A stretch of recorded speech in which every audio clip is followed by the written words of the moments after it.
আসসালামু আলাইকুম শিক্ষার্থীরা, আশা করি সকলেই ভালো আছো। আজকে আমি তোমাদেরকে পড়াবো চতুর্থ শ্রেণীর বিজ্ঞান বইয়ের অধ্যায় 6 গতি ও বল। এই অধ্যায়ের অনুশীলনীর সকল প্রশ্নের উত্তর। ভিডিওটিকে স্কিপ করে দেখবে না, তাহলে আশা করি তোমাদের পড়া বুঝতে কোনো অসুবিধা হবে না। আর তোমরা যদি প্রথমে চলে যাব অধ্যায় 6 এর অনুশীলনীতে। দেখো, আমরা চলে এলাম অধ্যায় 6 এর অনুশীলনী, পৃষ্ঠা নাম্বার 71। প্রথমে কি আছে দেখো, সঠিক উত্তরে টিক চিহ্ন দিই। নাম্বার ক, নিচের কোনটির সাথে সাথে কোনো বস্তুর অবস্থানের পরিবর্তন হয়?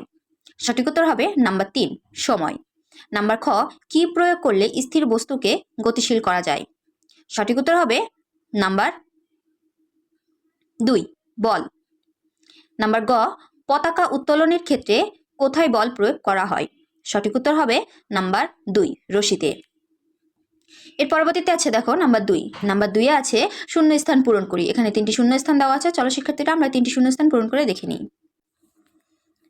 নাম্বার 2, শূন্যস্থান পূরণ করি। ক, চাপের সাহায্যে বল প্রয়োগে বস্তুর ড্যাশ পরিবর্তন হয়। চাপের সাহায্যে বল প্রয়োগে বস্তুর আয়তন বা আকৃতি পরিবর্তন হয়। নাম্বার খ, ড্যাশ প্রয়োগের ফলে গতির পরিবর্তন হয়। বল প্রয়োগের ফলে গতির পরিবর্তন হয়। নাম্বার গ, বল প্রয়োগের মাধ্যমে গাড়ির ড্যাশ নিয়ন্ত্রণ করা যায়। বল প্রয়োগের মাধ্যমে গাড়ির গতি নিয়ন্ত্রণ করা যায়। এর পরবর্তীতে আছে নাম্বার 3। নাম্বার 3 এ আছে সংক্ষিপ্ত উত্তর প্রশ্ন। নাম্বার ক, বল ও গতি কাকে বলে? নাম্বার খ, বল ও গতির মধ্যে পার্থক্য কি? নাম্বার গ, কোনো বস্তুকে এক জায়গা থেকে অন্য জায়গায় সরাতে কি প্রয়োগ করতে হয়? চলো শিক্ষার্থীরা আমরা 3টি প্রশ্নের উত্তর লিখে দেখে নিই। নাম্বার 3, সংক্ষিপ্ত উত্তর প্রশ্ন। ক, বল ও গতি কাকে বলে? উত্তর, প্রথমে বল কাকে বলে লেখা হয়েছে, তারপরে গতি কাকে বলে। বল, যার প্রভাবে কোনো পদার্থের অবস্থা, আকৃতি ও গতির পরিবর্তন ঘটে তাকে বল বলে। গতি, সময়ের সাথে সাথে কোনো বস্তুর অবস্থান পরিবর্তিত হওয়াকে গতি বলে। প্রশ্ন নাম্বার খ, বল ও গতির মধ্যে পার্থক্য কি? উত্তর, বল হলো যার প্রভাবে কোনো পদার্থের অবস্থা, আকৃতি ও গতির পরিবর্তন ঘটে। অন্যদিকে গতি হলো সময়ের সাথে সাথে কোনো বস্তুর অবস্থান পরিবর্তন হওয়া। প্রশ্ন নাম্বার গ, কোনো বস্তুকে এক জায়গা থেকে অন্য জায়গায় সরাতে কি প্রয়োগ করতে হয়? উত্তর, কোনো বস্তুকে এক জায়গা থেকে অন্য জায়গায় সরাতে বল প্রয়োগ করতে হয়।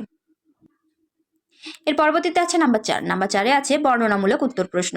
ক, আমাদের দৈনন্দিন জীবনে গতি পরিবর্তনে বলের প্রভাব বর্ণনা করি। নাম্বার খ, বল প্রয়োগের ধরন ও প্রভাব বর্ণনা করি। চলো শিক্ষার্থীরা আমরা এই 2টি প্রশ্নের উত্তর লিখে দেখে নিই।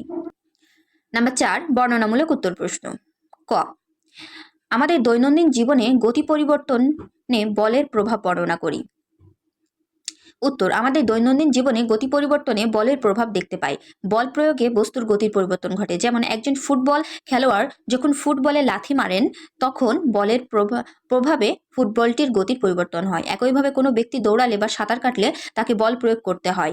এই বল প্রয়োগের ফলে তার গতির পরিবর্তন হয়। কোনো বস্তুকে ঠেলে বা টেনে সরাতে বল প্রয়োগ করতে হয়, তখন বস্তুটির গতির পরিবর্তন হয়। গাড়িতে ইঞ্জিনের মাধ্যমে বল প্রয়োগ করলে গাড়ির গতির পরিবর্তন হয়। প্রশ্ন নাম্বার খ,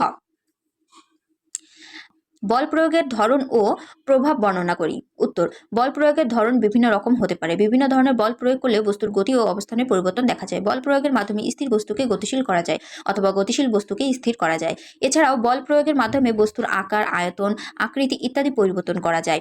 সাধারণত টানা বলের সাহায্যে কোনো কিছুকে নিজের দিকে আনা যায়। চাপের সাহায্যে বল প্রয়োগ করে বস্তুর আয়তন বা আকৃতি পরিবর্তন হয়।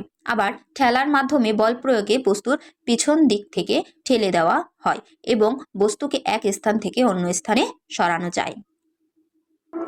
আজকে এই পর্যন্ত শিক্ষার্থীরা। পরবর্তী ক্লাসে আমরা অধ্যায় 7 এর অনুশীলনী